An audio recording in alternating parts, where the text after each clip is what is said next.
I'm Joy Sanders, and welcome to 1,000 Words. Today our guest is very well known to everyone. It's John Doyle. We're so pleased to have him with us, especially for our Christmas show today. And this is, we've got fantastic weather out here today. I mean, we've got the best weather in the country. It is absolutely sunny and gorgeous, so ha, snow shovelers.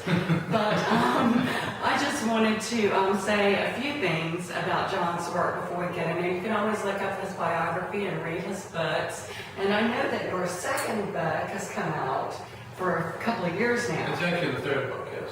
Right. Are you going to re-release your first book, the Charleston Icon? Well, eventually we will, yeah, because there's such a demand for it. But right now, with the recession, we decided to go with books on demand. We print a few at a time, rather than printing 1,000 of them, because you're talking about a lot of money. Fantastic. The business is really doing very, very well. We've had the best year we've had in 5 years. So yes, the original book will be re-released before too long.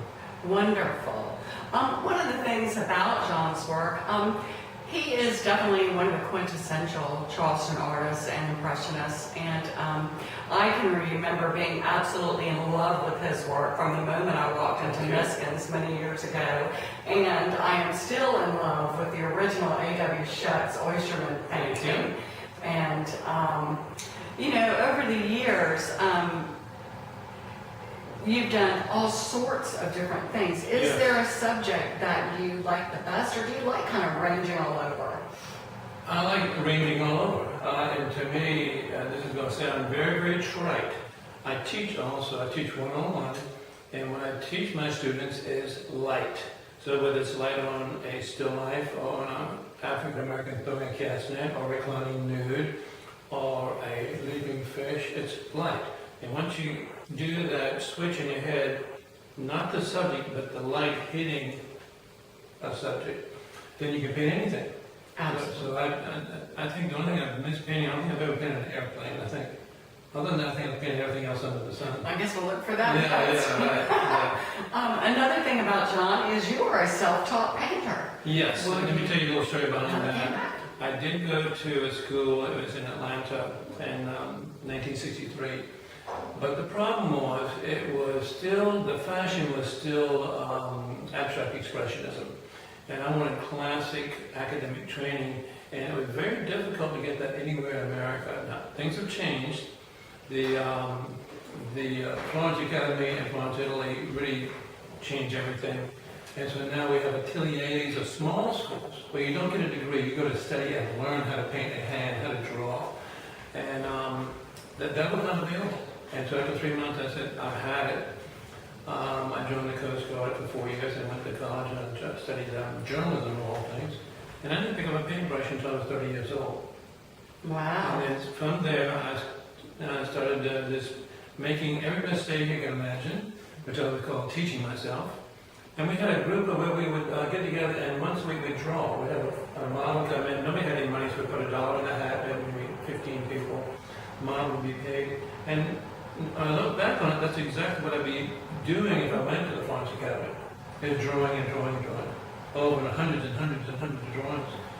And so I learned, I guess the good part of that, Joy, is that I don't have somebody else's philosophy. By teaching myself, I just had to reinvent the wheel and did it my way. Well, I'm a self-taught painter as well. Even though I went to art school, they didn't teach us how to paint. They just threw a bunch of assignments at us and said, go for it. And, I think it's very true. You learn so much by your mistakes sometimes. Oh, absolutely. But also by your triumphs. Something will really work out. And that eventually, as Rhett was saying when we were talking to Rhett, style is something you can't teach. Style, your own style, just kind of presents itself as you begin to go along. I heard something interesting from an older painter the other day about training. If you're very careful about training, you can get what's called being over-polished. In other words, you can be so accurate at what you're doing that you lose your vulnerability. And so if you look at some of the great painters, I'm thinking of Pierre Bonnard right now, who was a French painter, and it was almost childlike. The more I've seen it, it's just great paintings. And they're not perfect. The anatomy may be a little out, the colors may be a little brighter than you'd expect. But I like that. I don't want it to be a oil colored photograph. I wanted to have some vulnerability, which means some personality of the artist. Absolutely, a painterly quality. Yeah, right, exactly. You know, we've got cameras to take pictures of what is actually there. In fact, when I teach, I tell the students, imagine a table, a bowl of flowers, a nice still life, and around that table you have Picasso, you have George O'Keeffe, you have Norman Rockwell, you have Winslow Homer, whatever. Andy Warhol. And the flowers stay the same, but you have 5 or 6 different paintings because it's the interpretation, not the subject, it's where the art is. Absolutely, and I think that that's where you find the artists that you really like, is the way they interpret It's the all world about interpretation. their own way. What pieces of yours have you personally been most pleased with? A lot of the African Americans, I'm old enough to remember, I said this earlier, what I would call the Porgy and Bess era in Charleston. When everybody that lived downtown, blacks and white lived, neighborhoods were right next to each other, with no suburbs to speak of. And I was probably 5 years old, and it was a very safe town. A 5 or 6 year old kid would walk around town unescorted. There were no parental supervision. It was a safe town. And I paint paintings that I used what I saw of the African American community. I mean, I paint fish, I paint still lifes, I paint landscapes. But I tend to do a lot of the African Americans, but I go beyond just depicting the African American community. I use them for everybody. They're symbolic of the whole human existence. So I might put in something that has to do with jealousy or love or beauty or whatever.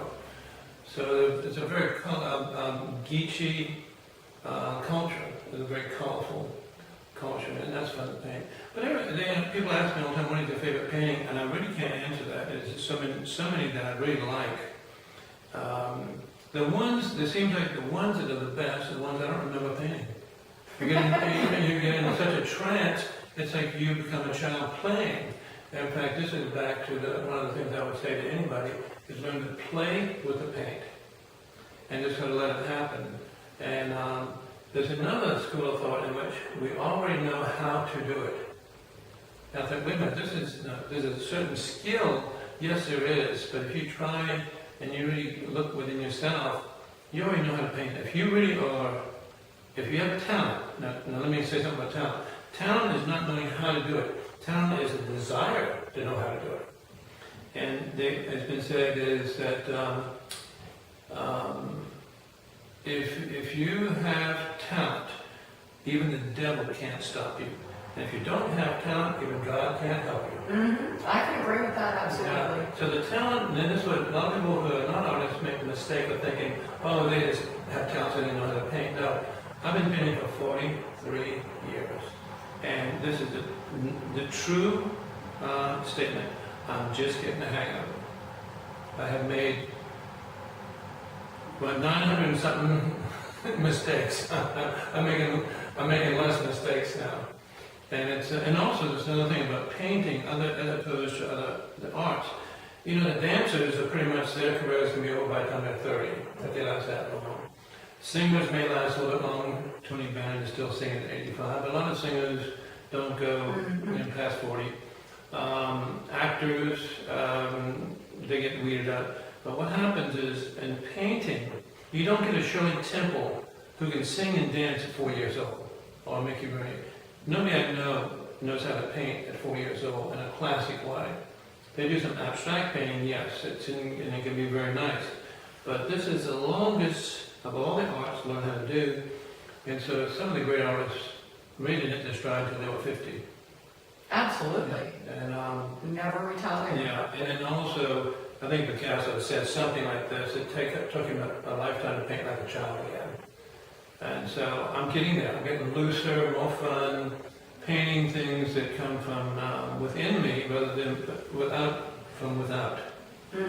And so no matter what I like, I'll paint a blue marlin like this, and it's very accurate as far as the anatomy of the fish, but I'm putting the colors I want in there. Right. And it's everything I see is impressionistic. I remember so many of your paintings over the years. I remember the one that you did with the, I believe it was a marlin chasing the flying fish. Mm-hmm. Oh. I did several of those, yes. Oh, Yeah, love that. yeah. I've taken a cruise and I've been way out in the ocean and I've been out on the bow of one of these Holland American cruise ships, and I was fascinated by the flying fish. You could look down, and they would use the tail is longer at the bottom, and they use it like a rudder, and you get them, and actually they're not really flying; they're more gliding. But they would cover a half a football field. And they are also almost transparent. They're beautiful animals. And so I always kind of paint them as if they're getting away. Just right ahead of the fish.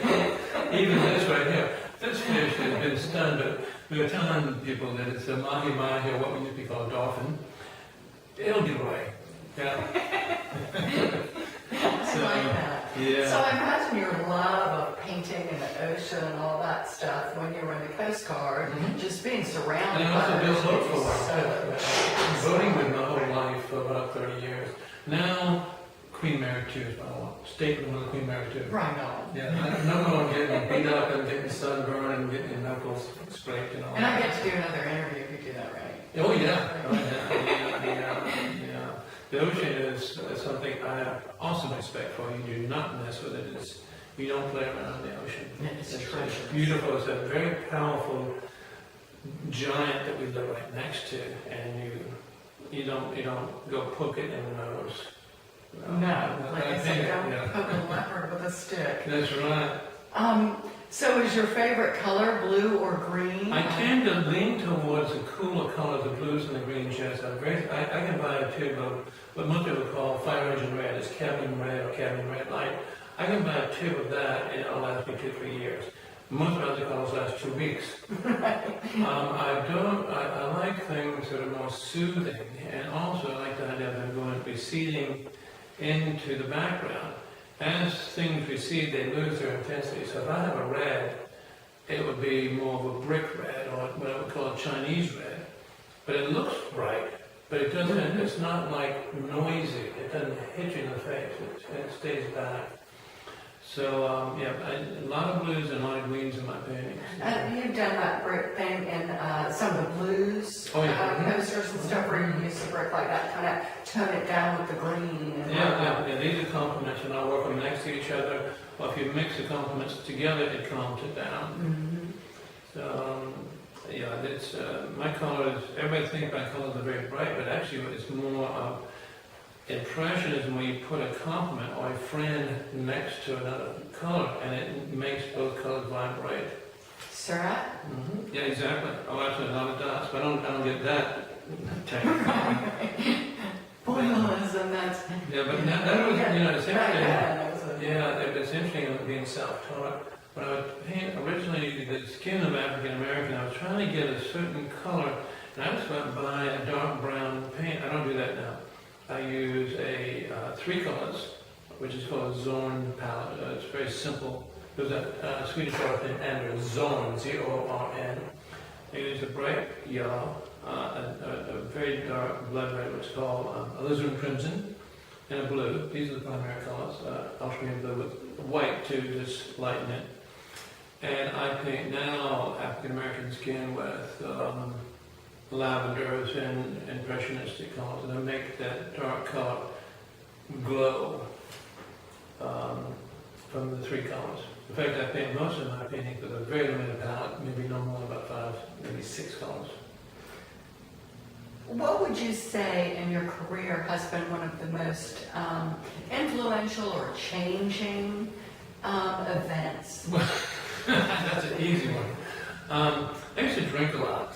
And I was a hippie, so I smoked a lot of marijuana. And when I quit 31 years ago, I'm coming from 31 years of not having a drink or any drugs, that's when I really came alive. And the paintings you mentioned earlier, in some of the restaurants, A.W. Shops, they are very good. If you look at them, they have very clean, bright colors. I would argue with anybody that doing drugs or alcohol helps you be more creative. No. It's a high discipline. It'd be like saying, well, I'm going to be a better carpenter if I get drunk. No, it's a lot of skill. In other words, there's probably more perspiration than inspiration in painting. You know, Stephen King said, and I don't think I have this perfectly right, but he said the idea that creative endeavor and mind-altering drugs are intertwined is one of the greatest myths of our time. Absolutely. And I noticed that when you did stop drinking, your palate did brighten up. Absolutely.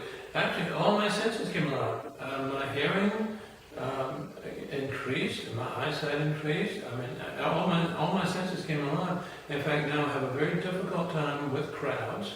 I tend to be an introvert. I can do one-on-one forever, small 2-3 people, but with a large group, I used to be able to go to New York when I was drinking.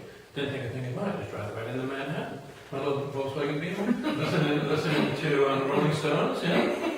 And now I have a very difficult time with that much information because my senses are so alive without the alcohol. And so if I go to New York, I have to sneak in the middle of the night, take a new track or something, and right up there at Penn Station. And I have to be by Central Park. I see a lot of trees. But you know, it's funny. The idea of creativity comes with alcohol or drugs. I know Timothy Leary was in my generation was really promoting that. I have to take a strong stance against that. Absolutely. Now, the people who, I will say this, that people who are what I call very left-brain people who are very technical, and thank God they do computers, which I don't know anything about, and they design bridges and they're engineers. And to get into maybe the right brain, the creative side, they may need something like, they like roller coasters. It's such a, and they like getting skydiving. They like things that really jolt them so they get into that, more of the deep feelings. My life is a roller coaster. Right. And it's like a creative, emotional roller coaster. And so I have to make sure everything in my home where I live is all very calm. It's all kind of off-white, neutral colors, no bright colors, because it's just too much for me.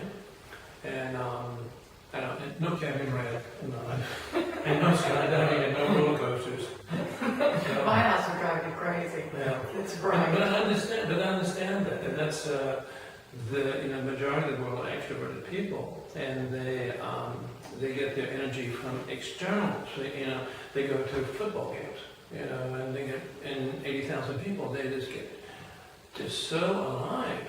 I would last maybe now without drinking. I'm not sure if I can get to the first kickoff. It'd be such a sensory overload for me. Right. And this is very important. I just read a book called Quiet. It's about introverts. And big myth, introverts are not shy.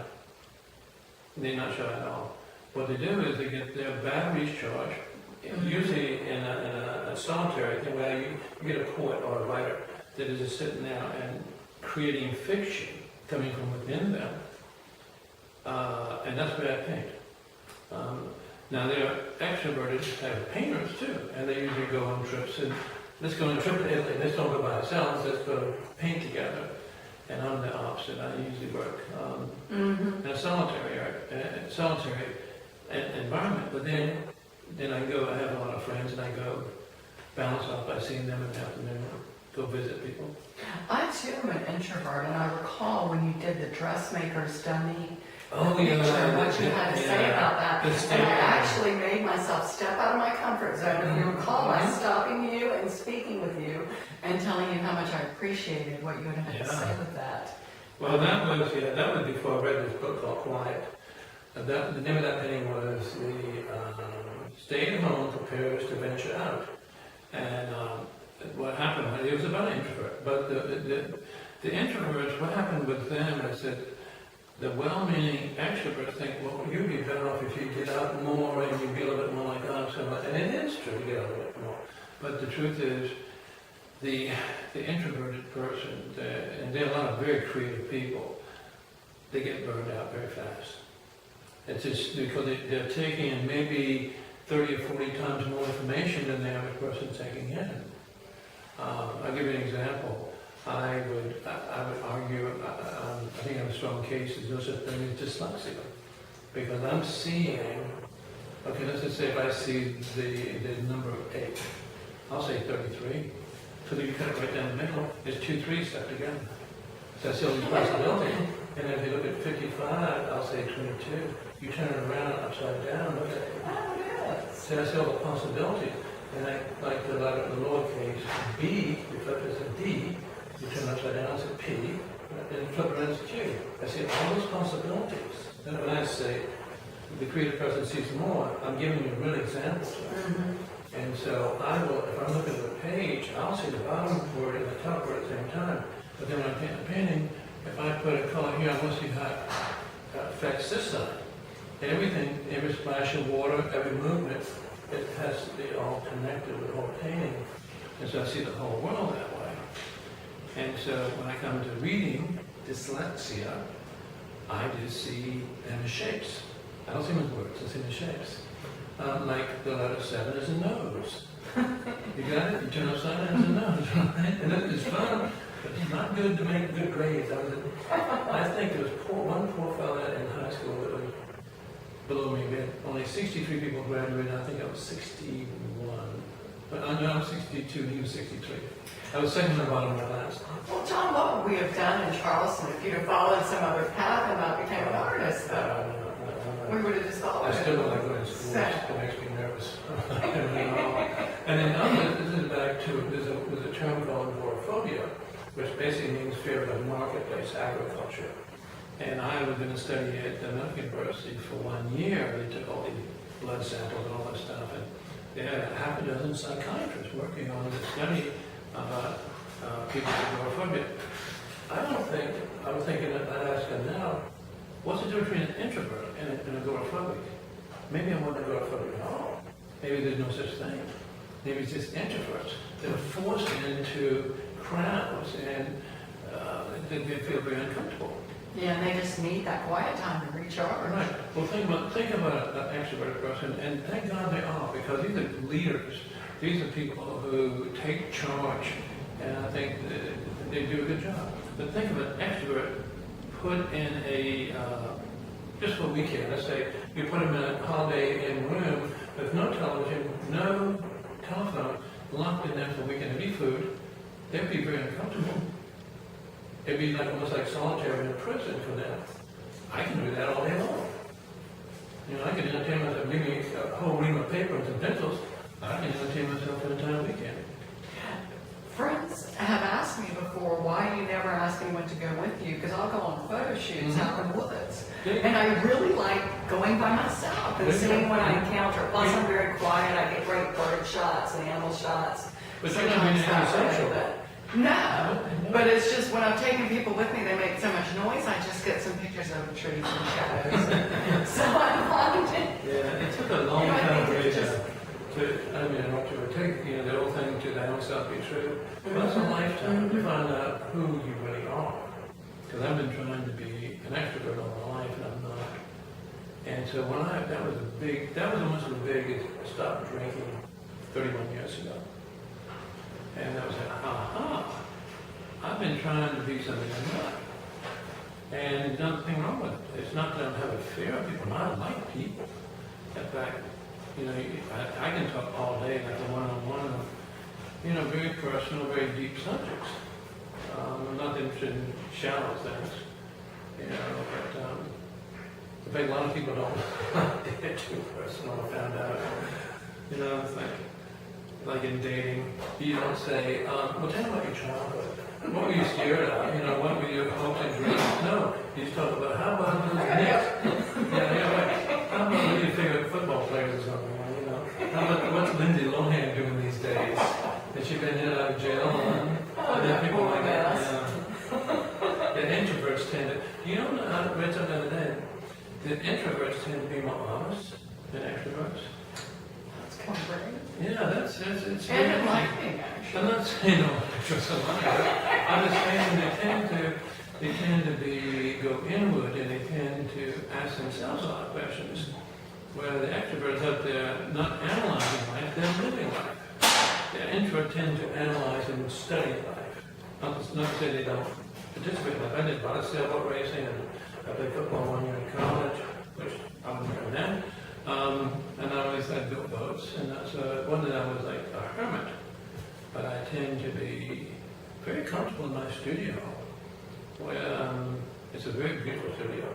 I look forward to going there every day, and I would spend probably, on an average, of 6 hours alone every day. Right, you seem like you're very project-oriented. What Well, are your absolutely. projects? There's not enough time left for the paintings I want to paint. I draw every day, the same way a professional musician will play the piano to practice. I've been here for 40 years. I have stacks and stacks and stacks of sketchbooks. And I put post-its in that book, the ones I like, possible paintings. There are probably 200 possible paintings to do right now. I'm always astounded at people who want to learn how to paint but have no interest in learning how to draw. Interesting. Now, when I teach, I have two types of painting. I only teach one-on-one, and I have two types of students. One that really wants to learn how to paint, and they will listen. They don't necessarily paint. They don't want me to demonstrate or show them, and then they paint more of it. Then the other one, which I get a lot of, they just want to paint happy paintings. They don't want really to learn. So they pay me a lot of money, and I feel bad about taking the money. I said, you know, you're not really learning. You've been coming for 2 years, and you still don't know how to draw a hand. I'll show you how to do it if you sit down and let me have the pencil, the brush, or the charcoal. Mm-hmm. So, Yeah, Kevin LaPrince is one of the people that had credited you. yeah, he was a student of mine. Kevin Kevin was his story was very romantic. He was a stockbroker. Very secure job, and had a good future, and he gave up being an artist. Now, you read about this, and you see this in movies. He's now, I can't say what he's making, but he said he's making a lot more money than ever did as a stockbroker. And that takes real courage. It does. That's romantic. I think it is too. Yeah. And he's a nice guy. He is a nice guy. He has now one of his art paintings is on a French wine bottle now. Yeah, he's done extremely well, and he just goes his own way.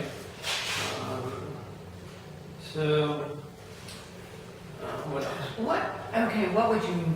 What you said you have all these projects stacked up. Which one do you most want to do? Oh, What are the kind of important I'm like a ones? child. One day I want to paint these fish and learn more. I paint water pretty well. I want to get better at water, the movement of water. And then also flesh tones. People think it's like with Caucasian flesh, you think it's a little bit of a peachy color with some white in it. No, the great painters from Rembrandt to I'm trying to think of the Impressionists, particularly the American Impressionists, who I like better than the French. They would have lavenders and chartreuses and oranges and all this in the skin. I'd like to get better at that. Of course, my hero is Johnson and Sargent. His colors, I don't understand to this day. You know, usually you have a hero, and you find for years and years and years, you find out that they weren't as great as you think. Well, this son of a gun is better than I thought he was. And the way he uses light. Oh my God! It's and if you walk up the painting, the whole thing looks like almost like a photograph from 20 feet. You walk up and it dissolves. It's like he just painted the essential that you could see at 10, 20 feet. And I still can't believe how good it was. And there's somebody who never had to go to school. He only school he went to was art school when he was like 19, and he spoke like 6 languages. What a lovely interview, and what a lovely time I had with John Doyle. He is such a charming Charlestonian, as well as a very talented and insightful artist in person.